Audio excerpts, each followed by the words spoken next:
Alhamdulillahi Rabbil Alamin, wassalatu wassalamu ala ashrafil anbiya'i wal mursalin, wa ala alihi wa sahbihi ajma'in, amma ba'd.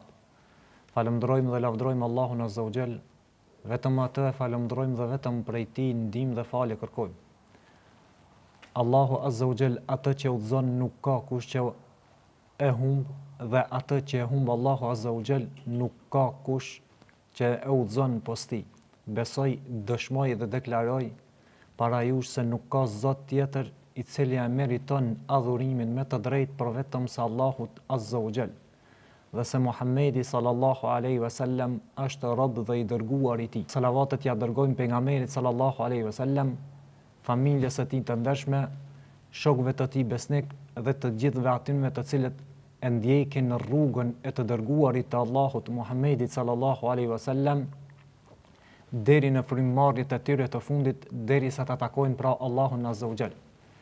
Në ligjëratat e kaluara ne kemi folur për edukata ndaj Allahut Azza wa Jall, dhe kjo temë e kemi pa të arsyeshme që shkurtimisht të flasim për ta, sepse për ta duhet të flitet, domethënë në mënyrë detaje në librat, domethënë duhet të flitet në detaje për tauhidin apo njëshmërinë e Allahut Azza wa Jall, tauhidul rububiyya, tauhidul uluhiyya wa tauhid asma wa sifat. Pra ne do ta marrim shkurtimisht, i kemi treguar shkurtimisht ato ligjërata, ndërsa tash do të kalojmë tek edukata me të dërguarin e Allahut sallallahu alaihi wasallam. Nga se edukata në raport me të dërguarin e Allahut sallallahu alaihi wasallam dhe edukata në raport me të tjerët ka më shumë kuptime dhe më shumë na bën me u lidh me ta apo me njerëzit, nga se është e përditshme dhe përditshmëri. Për këtë arsye nuk jemi të zgjatur te edukatën me Allahun, ndërsa te edukata me pejgamberin sallallahu alaihi wasallam dhe edukata në përgjithësi, inshallah do të zgjerohemi edhe më shumë. Nga se kur të flasim për shembull për Allahun Azza wa Jall, në ligjëratat e tjera special domethënë një seri tjetër do t'ja përkushtojmë asaj. Ndaj sot do të flasim për edukatën ndaj të dërguarit të Allahut sallallahu alaihi wasallam. Të nderuar, pasi jemi duke folur për edukatën e muslimanit ndaj pejgamberit sallallahu alaihi wasallam, duhet përmendur se nuk mund ta përkufizojmë. Domethënë nuk ka përkufizim për vlerën e të dërguarit sallallahu alaihi wasallam, edhe po të dëshironim ne, dhe nuk do të mundim të ja japim hakun asaj, apo askush nuk mund t'ja jap hakun që të flasë, domethënë edukatën ndaj pejgamberit sallallahu alaihi wasallam. Mjafton të përmendim fjalën e Allahut Azza wa Jall, për të cilën i drejtohet pejgamberit Muhammedit sallallahu alaihi wasallam, ku thot Allahu Azza wa Jall: "Wa innaka la'ala khuluqin 'azim."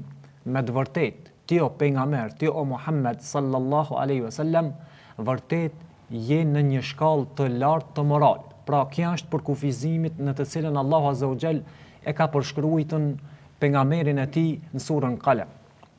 Pejgamberi sallallahu alaihi wasallam u veçu me elokuencë, domethënë ka pas gojtari, ka ditë si të shprehet dhe ka ditën domethënë që në raport me njerëzit si t'ju drejtohet. Dhe gojtari të lartë, pra ka qenë ai i cili ka qenë elokuent shumë i madh. Urtësia gjithashtu ka qenë i urtë, falja kur ekziston mundësia për mu hakmar. Ai ka fal edhe kur ka pas mundësi që të hakmirët që ka pas pushtet e kështu me radhë. Durimi gjithashtu ka bërë durim gjatë sprovave të cilët i ka ardhur. Andaj çdo njeri në botë merre nuk ka qenë më i sprovuar se sa i dërguari sallallahu alaihi wasallam, dhe për këtë arsye këtë duhet ta marrë shembull dhe prej këtij buron edukata e mirëfillt, të cilën duhet ta marrë çdo musliman. E kanë cilësuar, domethënë kanë cilësime të cilat Allahu Azza wa Jall e ka edukuar atë. Andaj edhe kjo është ajo urtësia për çfarë arsye i kanë vdek prindrit qish në rini apo qish në fëmijëri. Pra duke qenë i vogël, qish në vegjëli, i kanë vdek të dy prind, nga se Allahu Azza wa Jall ka dashur ta edukon atë. Çdo të urti i ka ndonjë gabim alëshim. Domethënë çdo i urt, pa marrë parasysh se çfarë posti ka ndonjë lëshim, ka ndonjë gabim, i cili domethënë me kalimin e kohës mund ta përmirësoj, mirë po prapse prap domethënë gabon. por sa më shumë që është sprovuar atij, aq më shumë i është shtuar durimi. Dhe sa më shumë që ndonjë ignorant, ndonjë xahil ka shprehur ignorancën e tij ndaj tij, aq më shumë i është shtuar urtësia dhe butësia të dërguarit sallallahu alaihi wasallam. Nga Aisha radhiyallahu anha na përcillet se ka thonë çdo herë kur i dërguari Allahut, pra pejgamberi sallallahu alaihi wasallam, ka pasur mundësi me zgjedh mes dy gjonave, ai e ka zgjedhur më të lehtë, derisa nuk ka qenë mëkat. Pra e ka zgjedh dhe i ka dhënë përparësi asaj e cila është më e lehtë dhe jo më e vështira. Nëse në ta nuk ka posedu apo nuk ka pas mëkat. E nëse ka qenë mëkat, ai ka qenë njeriu më larg prej saj. Pra nëse ka qenë prej ajo vepër prej mëkateve, i dërguari sallallahu alaihi wasallam sa më larg ai, domethënë i pari ka ikur nga ajo. I dërguari Allahut sallallahu alaihi wasallam asnjëherë nuk është hakmarr ndaj dikujt kur bëhet fjalë për veten e tij. Pra nëse ka pas interes diçka apo i ka bë dëm të pikërisht të dërguarit sallallahu alaihi wasallam, kur nuk është hakmarr për veten e tij. Dhe kjo tregon moralin e lartë pejgamberit sallallahu alaihi wasallam, ashtu siç e ka përshkruar pra Allahu azza wa jall në Kur'an, wa innaka la'ala khuluqin adhim. Me të vërtetë ti o pejgamber je në një shkallë të lartë të moralit. Përveç nëse është shkelur ndonjë dispozitë e Allahut azza wa jall, atëherë më një herë ka reagu pejgamberi sallallahu alaihi wasallam dhe është hakmarr për hir të Allahut azza wa jall dhe jo për hir të vetes së tij. Domethënë, nëse janë shkel dispozitat, këtë rast nëse është bën ndonjë haram, ai ka qenën ai i cili ta ka tërheq vërejtjen dhe më një herë shenjat ju kanë vërejtur në fytyrë se nuk është i kënaqur ai me të cilën për shembull një person e ka bën një mëkat. Bamirësia edhe fisnikëria të dërguarit sallallahu alaihi wasallam nuk mund të përkufizohen, domethënë janë të pakufishme dhe nuk ka kandar i cili mundet apo nuk ka peshore e cila mund t'i mbajtet butësinë edhe fisnikërinë e të dërguarit sallallahu alaihi wasallam. Ibn Abbas radhiyallahu anhu ka thonë pejgamberi sallallahu alaihi wasallam ka qenë njeri më zemërgjan. Nëse një njeri e kishte përshkruajtur në zemërgjersin, ai do të ishte pejgamberi sallallahu alaihi wasallam. E sidomos thot gjatë muajit të shenjtë apo gjatë muajit të Ramazanit, kur ka ardhur domethënë muaji i Ramazanit. A taku me Xhibrilin alayhis salam, pra kështu e përshkruan, është taku me Xhibrilin alayhis salam, i cili ia mësonte, pra Xhibrili ia mësonte Kur'anin pejgamberit sallallahu alaihi wasallam.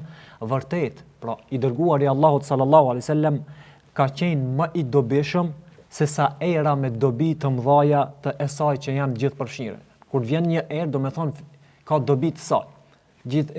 Nga kjo përshkrim, pra pejgamberi sallallahu alaihi wasallam ka qenë edhe më i dobishëm se sa era e gjithë kësaj të cilën e përshkruan domethënë dobitë e tij, apo shumë i bereqetshëm. Ai ka qenë njeri më trim. Ka qenë edhe prej atinve të cilët kanë qenë trima edhe në luftë, po edhe në paqe. Ka marrë pjesë në betejat më të mëdha në të cilat janë zhvilluar domethënë luftrat në të cilën ka jetuar pejgamberi sallallahu alaihi wasallam për ta ngritur fjalën e Allahut azza wa jall. Shpesh ka ndodhur që komandantët më të shkathtë dhe më të zotët në luftë, edhe pse kanë qenë komandant dhe me përvojë, domethënë luftat e tyre, kanë ikë prej tij gjatë luftës dhe janë friksuar nga ai. Edhe pse pejgamberi sallallahu alaihi wasallam, domethënë nuk ka qenë komandant, por pastaj është bërë, domethënë nuk ka pas përvojë që të jetë komandant, mirë po njerëzit apo komandantët me shkatësi për lufta kanë ikë nga ai nga frika se kur e kanë pa të dërguarin sallallahu alaihi wasallam, ndërsa ai ka qëndruar i palëkundur dhe nuk ka pas frikë. Domethënë ka qenë trim. Gjithashtu e përshkruhet se edhe pejgamberi sallallahu alaihi wasallam ishte njeriu më i turpshëm. Ka pas turp, domethënë ndaj njerëzve.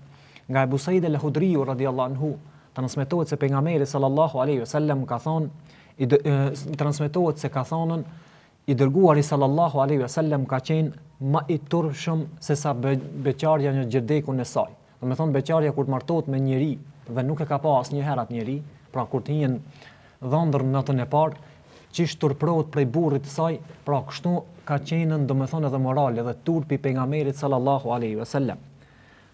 Ai nuk i ka ngulit sit në fytyrën e askujt, po i mbante sit të poshtë në shenjë respekti dhe në shenjë mirësjellje. Po ashtu nuk fliste askujt ndonjë fjalë të cilën e urrente dhe kjo ishte nga fisnikëria dhe turpi që e ka pas pejgamberi sallallahu alaihi wasallam. Po ashtu kur dëgjonte diçka të keqe për ata, për dikën, domethënë, kur kanë dëgju pejgamberi sallallahu alaihi wasallam një të keqe për dikë, nuk e emërtonte atë njeri me atë emër. Edhe pse ka qenë vepra e keqe, nuk e ka emërtu në bazë të veprës të cilën ka qenë e keqe. Mirë po çka thonë? Çka ka thonë? Ka thonë çka është puna me disa njerëz çka bojnë kështu e kështu. Domethënë bojnë filan mëkatin dhe filan mëkatin. Mirë po nuk e ka cek me emër, nuk e ka cek me emër personin i cili e ka bën atë mëkat. Pra kjo është që tregon se kjo ka qenë morali i lartë i pejgamberit sallallahu alaihi wasallam. Ishte njeriu më i drejtë, më i qeltër, më i pastër në zemrën e tij, më fjalë drejtë dhe më besnik. Kështu e përshkruajnë domethënë pejgamberin sallallahu alaihi wasallam sahabët dhe të gjithë ata dietarë të cilët i kanë radhit dhe i kanë klasifikuar apo i kanë shkruar hadithet me dorën e tyre. Këto gjëra i kanë pohur madje edhe armiqtë e tij. Edhe pse nuk e kanë dashur armiqtë e tij, domethënë gjithmonë e kanë luftuar këto sene, domethënë këto cilësi gjithmonë i kanë pas dhe e kanë vlerësuar domethënë besnikrinë e pejgamberit sallallahu alaihi wasallam. Edhe para pejgamberllëkut, pejgamberi sallallahu alaihi wasallam ishte i njohur me novkën i sinqertë, besniki, el amin. Si dhe ishte i njohur me ata se njerëzit vinin për të gjikuar te pejgamberi sallallahu alaihi wasallam për shkak të drejtësisë së tij. Nëse kanë pas problem dy persona, atëherë personi domethënë ka shku te pejgamberi sallallahu alaihi wasallam, dy personat kanë shku dhe kanë lip hak nga se e dishin personat se pejgamberi sallallahu alaihi wasallam nuk bën pa drejtësi dhe nuk bën zullum ndaj njëri tjetrit. Mirëpo gjykon me drejtësi.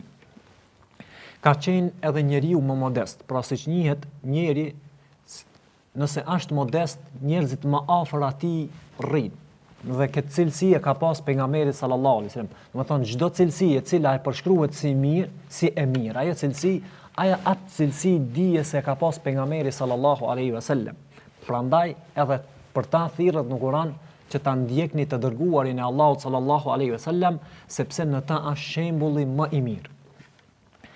Njeriu më larg me njëmadhësisë, domethënë edhe kjo hadith dihet se me një hadith që ka thënë pejgamberi sallallahu alaihi wasallam, nuk do të hijë në xhenet personi i cili ka sa një grimc të atomit me njëmadhësie në zemrën e tij.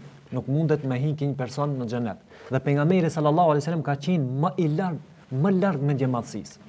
I ndalonte të tjerët të ngrihen në këmbë për ta, sikur që kur të vjen dikush, sikur që të ngriten domethënë para mbretërit. Kur të hyjnë mbretit dikun, të gjithë njerëzit janë ngri. Ndërsa pejgamberi sallallahu alaihi wasallam nuk ka dashur që të ngritin për të, edhe pse ka qenë pejgamber, edhe pse meritat i ka pas më shumë se të mbretit, prap këtë vepër nuk e ka pëlqyer dhe nuk e ka dashur pejgamberi sallallahu alaihi wasallam dhe i ka urdhëruar sahabët, shokët e tij që të rrinë në vendin në të cilën janë ul dhe mos të ngriten. I vizitonte të varfrit, i ka vizituar domethënë shpesh të varfrit edhe a shoqëruar me ata.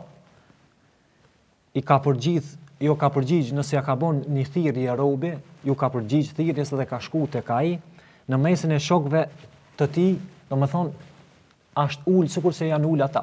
Edhe pse i ka pas shok, edhe pse ki ka qenë pejgamber, ul siç janë ul ata. Mirë, por nuk ka ul me një vend në të cilën mu dallu, domethënë se kia është i dërguari sallallahu alaihi wasallam. Aisha radhiyallahu anha tregon dhe thot ai i rregullonte kputucat e tij. Edhe pse ka qenë pejgamber, i ka rregullu kputucat e tij. I qepte teshat e tij dhe punonte në shtëpi sikur ju që punoni në shtëpitë e juve. Pra kështu e ka përshkruajtur pejgamberin sallallahu alaihi wasallam. Nga se tek ne siç dihet, burrnia domethënë matet se burri duhet të qëndrojë në krye të venit edhe nuk prek as punë me dorë apo. Këtë shembull ja u hedh poshtë pejgamberit sallallahu alaihi wasallam nga se ka qenë edhe pse ka qenë pejgamber, ai ka rnuar teshat e tij, i ka ndreq, i ka rregullu kputucat e tij, gjithashtu dhe ka punuar sikur njerëzit e thjeshtë që punojnë në shtëpitë e tyre. Pra ky ka qenë i dërguari sallallahu alaihi wasallam një shembull që duhet ndjekur. Ai asil sikur njerëzit e tjerë, i pastronte rrobat e tij, i ka mel edhe devet apo delet i ka melën edhe ai dhe u kujdes për veten e tij. Çdo njeri që u kujdes për veten e tij, gjithashtu edhe i pejgamberi sallallahu alaihi wasallam është kujdes për veten e tij. Ka qenë njeriu që më sa shumti e ka mbajtur premtimin. Kur ka premtuar diçka, dije se ajo ka qenë realizim i të dërguarit sallallahu alaihi wasallam dhe nuk ka pas mundësi që të traton ose mos ta mban premtimin. Mas shumë të ka mbajt lidhjet farefisnore. E ka vizitu farefisin njeriu me dhëmshurinë. Domethënë ju ka dhimbë njerëzit dhe i ka këshillu. Nëse i ka pa diçka të keqe i ka këshillu dhe kjo është nga dëmshuria e pejgamberit sallallahu alaihi wasallam. Butësinë dhe mëshirën e tij të madhe që ka pasur ndaj njerëzve të tjerë. Më i miri dhe më i dekuri në raport ndërnjerëzor me njerëzit e tjerë thot njeriu me moral më të mirë është pejgamberi sallallahu alaihi wasallam, njeriu më larg është njeriu i cili ka moral të keq, apo njeriu më i larguar nga morali i keq ka qenë pejgamberi sallallahu alaihi wasallam.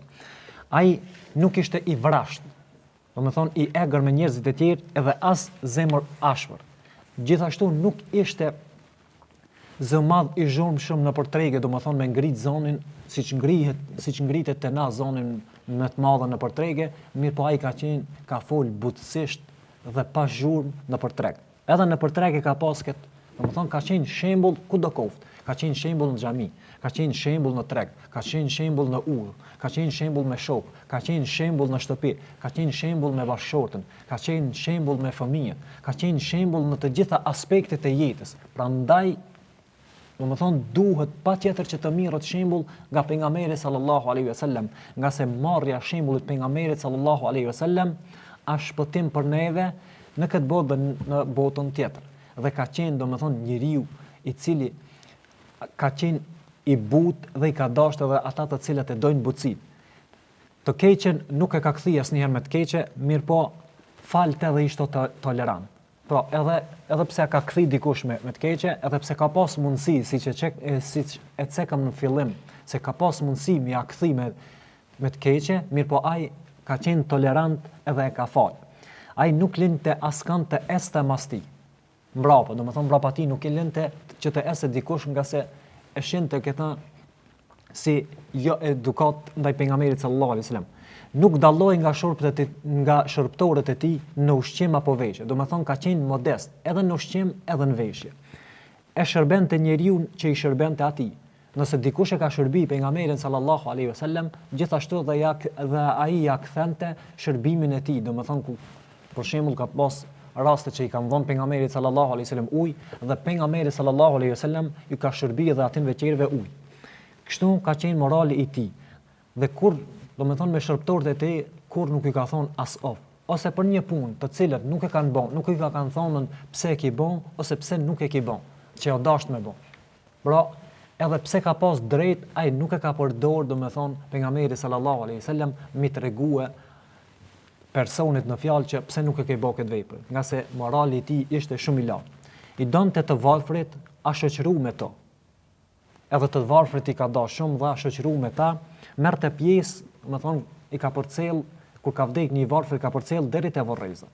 Pra kjo ka qenë morali i pejgamberit sallallahu alajhi wasallam dhe nuk e nënçmonte asnjë të varfër për varfërinë të cilën e ka pas. Mirë po, përkundrazi i donte të varfrit. Me një fjalë pejgamberi sallallahu alaihi wasallam ka qenë i pajisur me cilësi të plota që nuk ka askush mundësi t'i ketë. Ka qenë i kompletuar për nga aspekti i edukatës. Prandaj për këtë arsye duhet të mirët shembulli ndaj të dërguarit sallallahu alaihi wasallam. Allahu azza wa jall e ka edukuar në mënyrën më të mirë, madje është drejtuar me këtë fjalë, të cilën e cekëm në fillim, wa innaka la ala khuluqin azim, me të vërtetë ti je në një shkallë të lartë të moralit. Këto cilësi kanë qenë shkak që njerëzit janë afruar pejgamberit sallallahu alaihi wasallam dhe kanë besuar ata kur e kanë pa shembullin se si ç'duhet të jetë shembulli i një pejgamberit. Ata pa hezitim domethënë e kanë pranuar nga se sjellja e tij ka bërë që mu afru tek ai. E kanë dashur me zemër, me këto cilësi ai ka qenë si një magnet për njerëzit e tjerë dhe këto cilësi kanë ndikuar që edhe zemrat më të egrat popullit të tij të cilët i ka pas, nga se kanë e kanë ofendu, lloj torturi ja kanë bërë pejgamberit sallallahu alaihi wasallam. E kjo domethënë kjo moral ka qenë i cili e kanë ngrej. Domethënë edhe pse kanë qenë shumë të vrashë ndaj të dërguarit sallallahu alaihi wasallam, pas një kohe kanë ndrruar mendimin dhe pastaj në zemrat e tyre është bërë pejgamberi sallallahu alaihi wasallam më i dashur në zemrat e tyre. Saqë kanë qenë turma, domethënë që kanë hyrë fenë Allahut azza wa jall për shkak të moralit të tij. Mjafton të thuhet domethënë mjafton thuhet për ta vërtet me të vërtet ti je në një shkallë të lartë të moralit, nga se Allahu Azza wa Jall e ka përshkruar moralin e lartë të tij. Pra, para se më u kyçën te kjo temë, domethënë edukata me të dërguarin sallallahu alaihi wasallam, patjetër e pam të arsyeshme të flasim për rreth moralit pejgamberit sallallahu alaihi wasallam, se si ka qenë morali të dërguarit sallallahu alaihi wasallam. Pastaj inshallah vazhdojmë me videon në radhës, nga se kjo është hyrje se si ka qenë morali pejgamberit sallallahu alaihi wasallam. Subhanakallahumma wa bihamdik, ashhadu an la ilaha illa ant, astaghfirullahi wa atubu ilaik.